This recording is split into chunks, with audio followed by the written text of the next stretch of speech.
Qu'on se le dise, 50 ans après le casse du siècle perpétré par Albert Padgiari et ses collègues, c'est au tour de Jean-Luc Mélenchon de réaliser un casse du siècle, comme son prédécesseur, sans faire couler la moindre goutte de sang, sans tirer le moindre coup de feu. C'est phénoménal. La seule différence qui distingue les deux, c'est que d'un côté, le butin était constitué d'argent sonnant et trébuchant, tandis que de l'autre, du côté de Jean-Luc Mélenchon, le butin est d'une autre nature.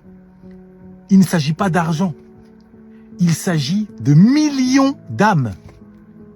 Oui, Jean-Luc Mélenchon est en train de réaliser le plus grand casse du siècle émotionnel sur le terrain politique. Et le butin, c'est la communauté afro. Oui, vous m'avez bien entendu. La communauté afro, nous autres, sommes en passe de devenir le plus grand butin électoral entre les mains de la LFI. Moi, je trouve ça assez fascinant. Il est en train de réussir à instrumentaliser une vieille peur historique.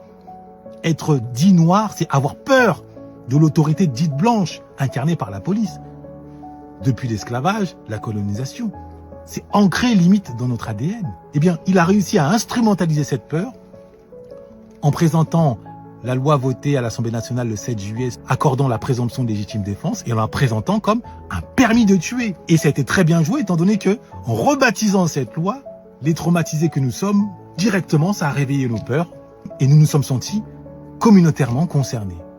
Comme en atteste le nombre de vidéos qui sensibilisent et qui expriment une panique. Il y a des vulnérabilités, des sensibilités à certains stimuli qui souvent être ensuite exploités évidemment à l'échelle commerciale, à très grande échelle autour de nous. Et en prendre conscience est évidemment essentiel pour espérer garder une forme de libre arbitre et puis pour comprendre aussi comment les comportements des uns et des autres vont s'agréger ensuite de manière collective pour donner lieu soit à des votes, soit à des modes, soit à des mouvements de panique collective. Écoutez, depuis ces derniers jours, vous me voyez, je suis à bout, je me tue à essayer de vous convaincre de signer une pauvre pétition juste pour sauver des vies. J'ai l'impression que vous réalisez pas à quel point la vie des gens, elle est en danger. Et c'est pas que pour les Noirs, c'est pour tout le monde. Mais en fait, vous vous rendez pas compte de comment c'est inquiétant. Je suis pas une angry black woman, je suis juste une femme qui a peur pour sa propre vie, en fait. Je suis quelqu'un qui a peur pour sa propre vie et pour la vie des autres. Vous sauvez des vies en signant la pétition et vous sauvez la vôtre.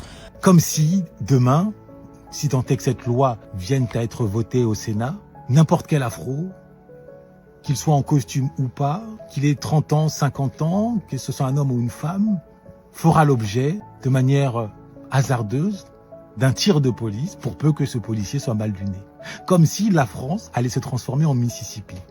Alors que, quand on est un petit peu conscient et qu'on est sur le terrain, on sait pertinemment qui cible prioritairement la police.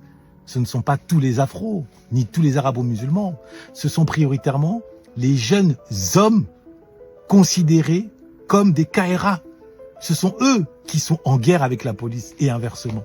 Et étant donné que l'impunité a pris des proportions incroyables dans les rangs des KRA, et je dis ça en tant qu'ancienne KRA, donc je sais de quoi je parle, mais aujourd'hui ça a pris des proportions incroyables, ce n'est pas surprenant que le système réagisse.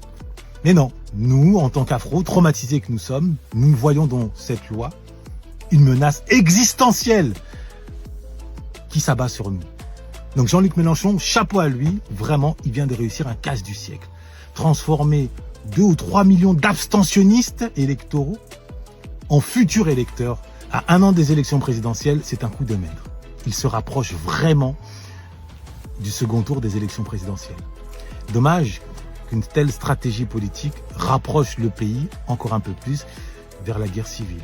Le réflexe qu'on va avoir dans un monde où on a peur, c'est, à moins qu'on nous propose de meilleures solutions, c'est de se comporter de façon agressive vis-à-vis d'autrui. Et si vous voulez connaître en profondeur les ressorts et les mécanismes qui ont permis à un Jean-Luc Mélenchon et plus largement à la LFI de réussir à convaincre l'ensemble de la communauté afro que cette loi est un permis de tuer les Noirs, Je vous attends sur ma chaîne demain à 18 h. Je vais vous y délivrer une longue vidéo explicative où nous allons parler de la psychologie des foules.